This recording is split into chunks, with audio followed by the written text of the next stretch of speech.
Today we're talking about that greatest of all monster stories, Frankenstein. In particular, the way Mary Shelley uses framing devices to structure her story, and why you might want to consider doing the same. Let's dive right in. So what is a framing device?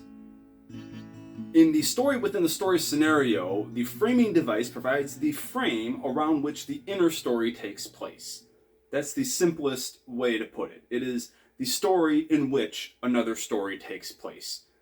It helps to frame or provide context for the story, or sometimes the story within the story provides context for the story out of the story.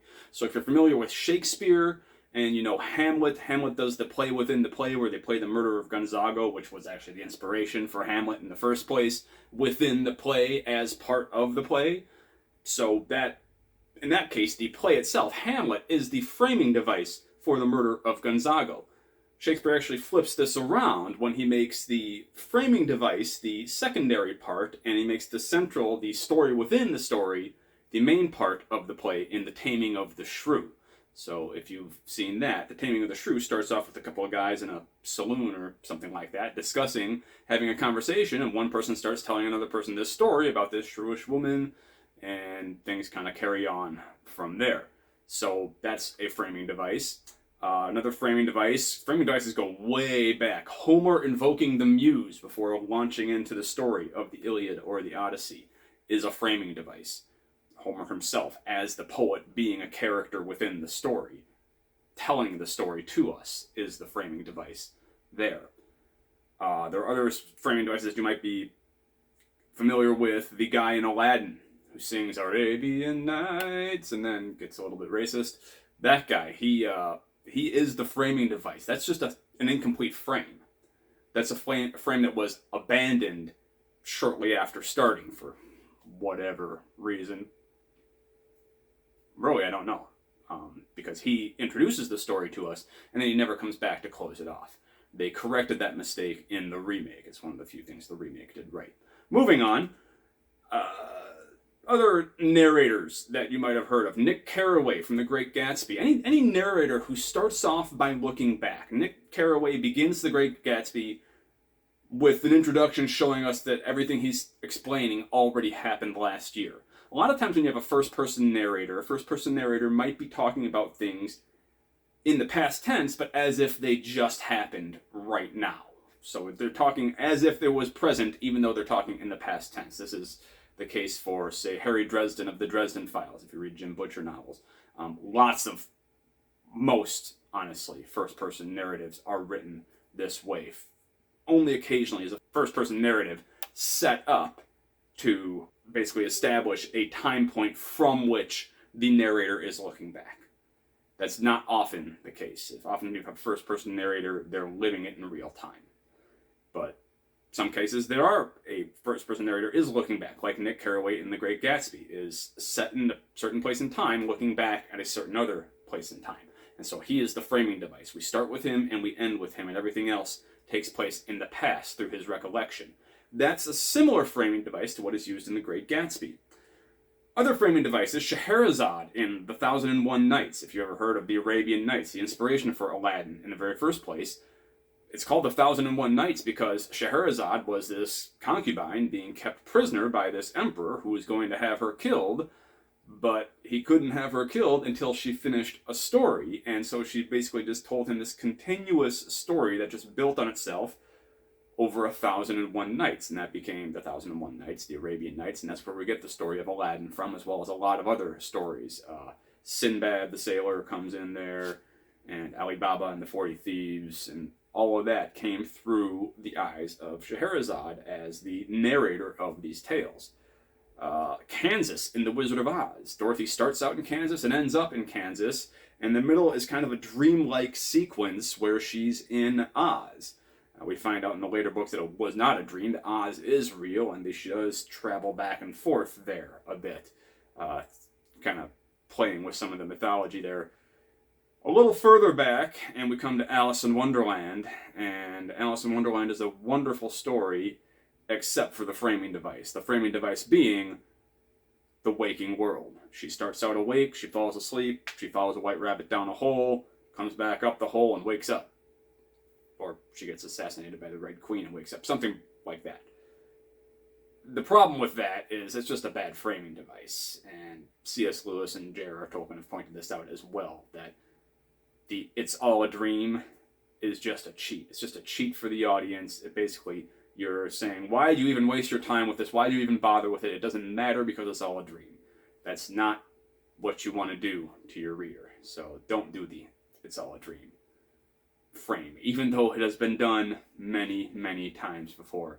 I have yet to see it done truly successfully. So, now we've talked through all that, let's move on to the frame that Frankenstein gives us.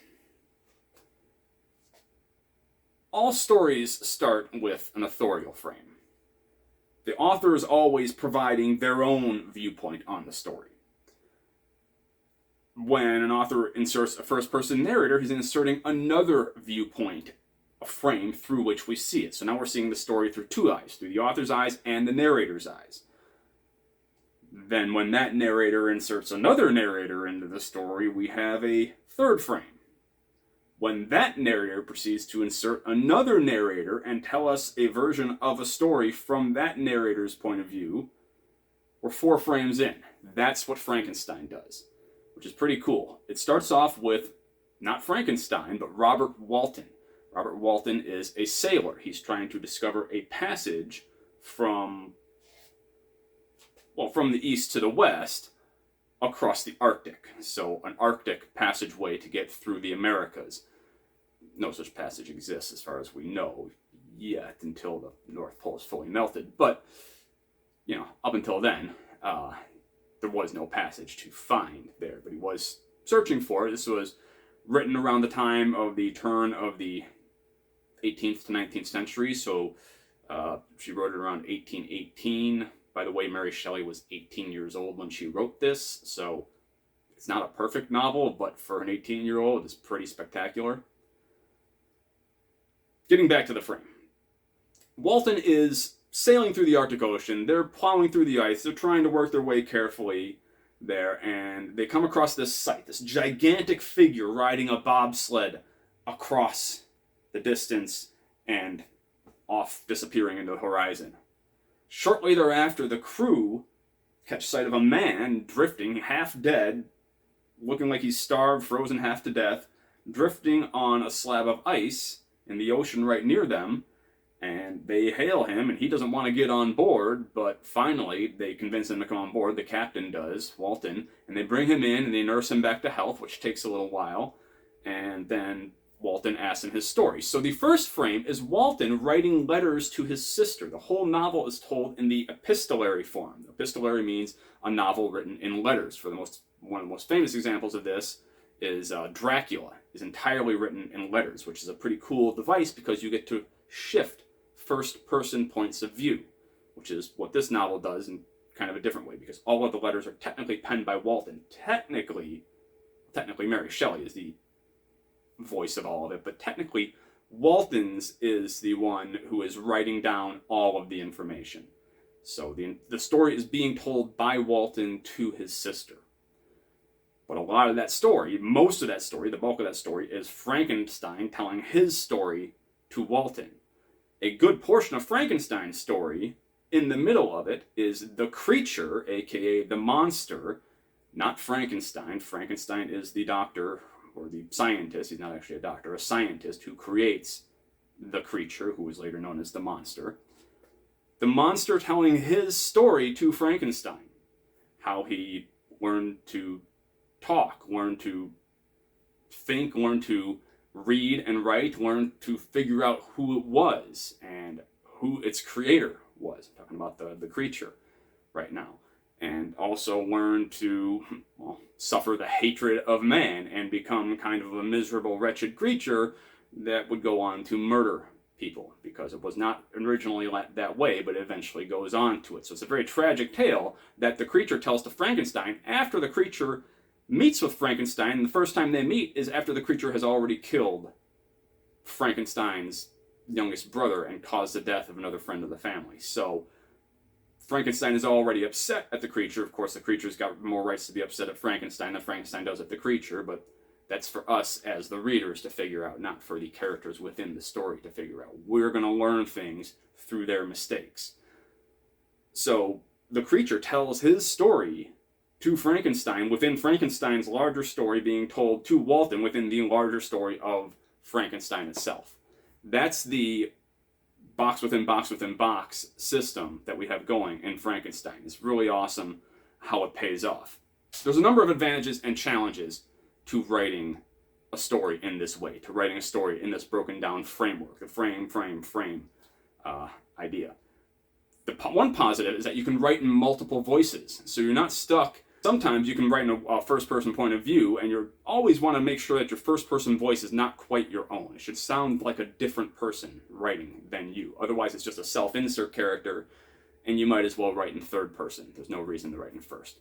But when you're writing in first person, you want to make sure that you have a character voice you're writing through.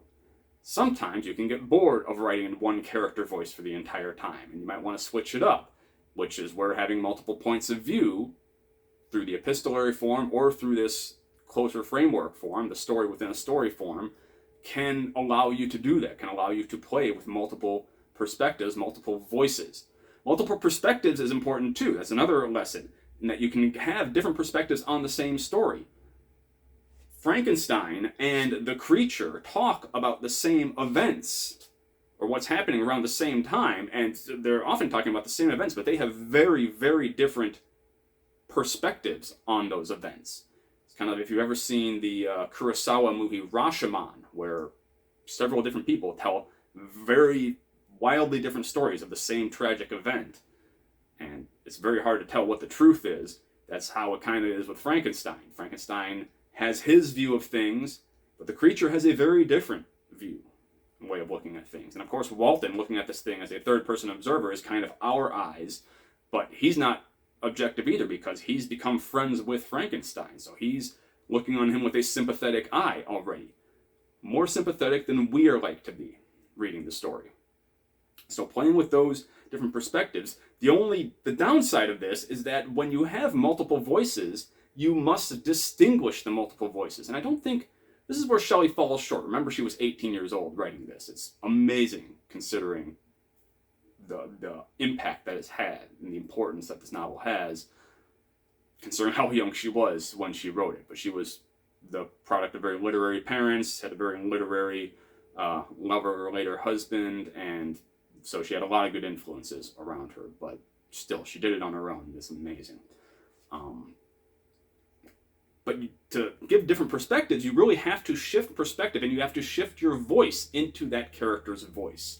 I think Shelley could have done this a little bit better, but either way, it's very easy to picture the creature and Frankenstein. By the way, if you thought the creature was mute and just groaned a lot and wandered around shuffling and destroying stuff, you're thinking of Boris Karloff, not the actual creature from the story. The creature is incredibly intelligent. He is very big and strong, but he's also more agile than a human being. So he's more like the Hulk or Thor than he is anything else. He is 8 feet tall, so he's gigantic, and he's out of proportion. He's very ugly looking by human standards, but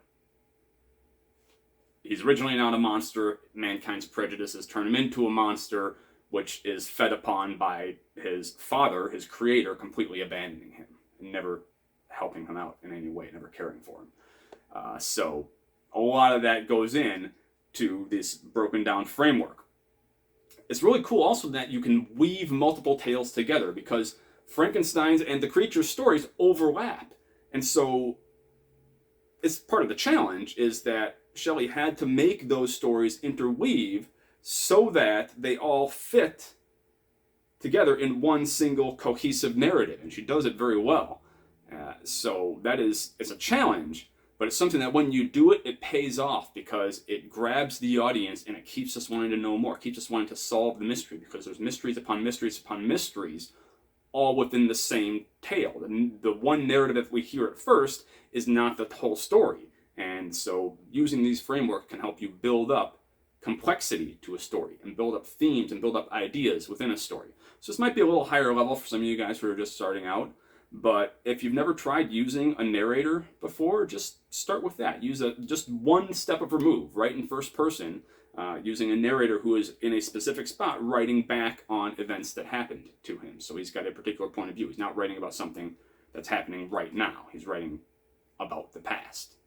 So give that a try and see what you can do. If you want to build out frameworks, do a whole framework within framework within framework, play within the play within the play, I would love to see what you guys can come up with. So please, if you've enjoyed this video, please hit the like button and subscribe to the channel. That really helps me out and helps me deliver more content for you.